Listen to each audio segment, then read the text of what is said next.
qabtay waanu ku faraxnay oo mataqaana aanu ku nasanay oo aanu ku qabownay ayaa naloo qabtay geedi waxaanu leenahay kar Allah ka dhigaanu leenahay kar baanu leenahay khayr badan baanu ugu ducaynay madaxa iyo majahaba anaga waxaana soo maray maayaro badan iyo madaxweynayaal badan waxaana la ku xireeyay hoolkaas oo solar leh waxa loo yimi maayar walba waa noo imaan jiray waxa loo yimi maayar geedi baa noo yimi waa u sheegnay baahidayadii 40 cisho gudahood buuna kaga jawaabay oo noo galiya marwaxdo oo solarkii naga qariyay oo noo galiyay layrar noo galiyay aan guluubana bixin dhowr guluubna bixisay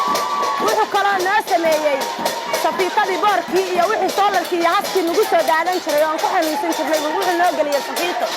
marwaxadiidu noo sii daayay ما شاء الله ما شاء الله ما شاء الله waxaan leenahay maayar madaxweynaanu ku dooranayna anaga maayar noomatiida madaxweynaha yagi baa taa hadaan reer injinaay oo nahay hooyooyinkii inji joogay madaxweynaha yagi baa taa Allah ku barakeeyaanu leenahay maanta hadaan madaxweynaha ahaan lahayna tan mid ka badan baad noo qaban lahayd khayr Allah ku siiyo hawshaaysan Allah kula garab galo madaxweynaanu anagu ku dooranayna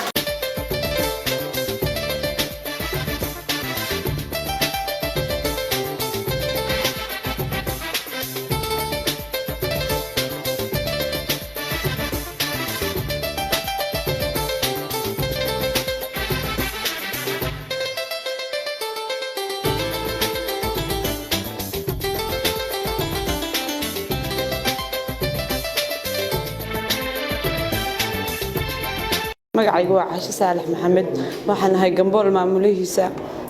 xaruntu 24 saac way shaqeysaa qayb kamid ah 24 saac shaqeysa qaybta delivery-ga 24 saac way shaqeysaa dhalmada adeega ay qabatayna waa biri waxaan qabanaa talaalkii oo wixii isugu jira covid-kii EBI-ga caruurta misliskii iyo booliyadii bentihii isugu jira waxaan qabanaa nutrition-kii under 5 ilmihi xanuunsanaa meeshii lagu qaabilayay ENC-gii hooyada uureyda meeshii lagu qaabilayay qofka weyn oo xanuunsan ama rag ha ahaado ama dumar ha ahaado isagana waa u adeegnaa oo bug waxa ugu adeegnaa la dhaho over 5ka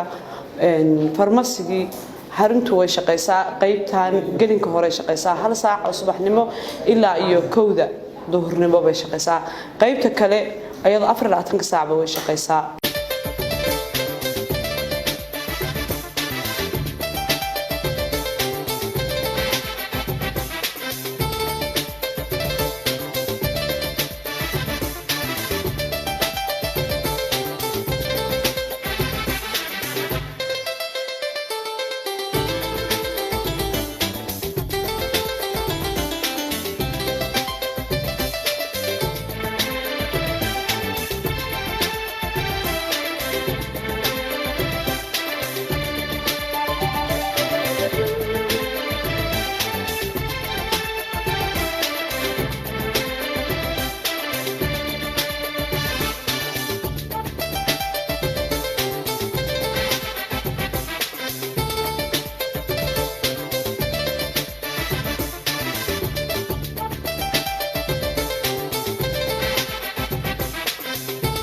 maanta bishu waa 23 bishii 11aad 2022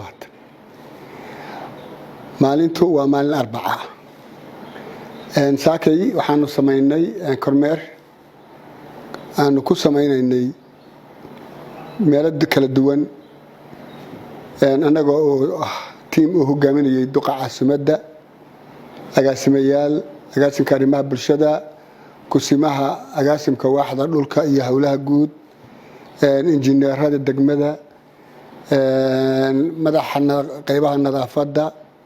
qaybo kamid ah gudoomiyada xaafadda hodan halgan teamka yagaasi iyo saxaafaddu waxaanu maraynay magaalada goobo kala duwan shaqadayada waxaanu ka bilownay injida oo ayaantan kormeer hore loogu sameeyay ballanqaad laga sameeyay ahaa in suuqa dayactir ama repairing sida qofka loo yaqaan lagu sameeyay kaas oo safiito lagu xirayay koronto la gelinayay barawaxda lagu xirayay saaki marka shaqadii laga hayay ayaa dhameystirmatay waxaan marka ka jawaab celin oo daawano ama furno shaqadii halka ka socotay su-aalaadna weydiino ganacsatadii halkaa deganayd cabashadoodii aanu ka jawaabaynay waxa harsanay inay jiraaniin aad baanu shaqada halkaasaanu ka bilownay kormeerkaasaanu soo samaynay waanu u soo daafurnay waxyaalo yaryar oo daba iska raacina unbaa ka dhiman ayagana insha allah binilah kariim shaqadoodii waa socotaa waxaanu ku xijinay inaanu kormeer ku soo samayno barxadda magaalada weyn iyada oo la rabo in dhisankeedii hore wax laga bedelo la sameeyo beerta dowladda hoose oo isla dowladda hoose la rabo inay hagaajiso oo ay hagaagsanayso maadaama iyadu wakiil ka tahay oo degmadu ay leedahay kormeer baanu keennay injineeraal soo marsiinay waxaanu kaloo maraynay wadooyin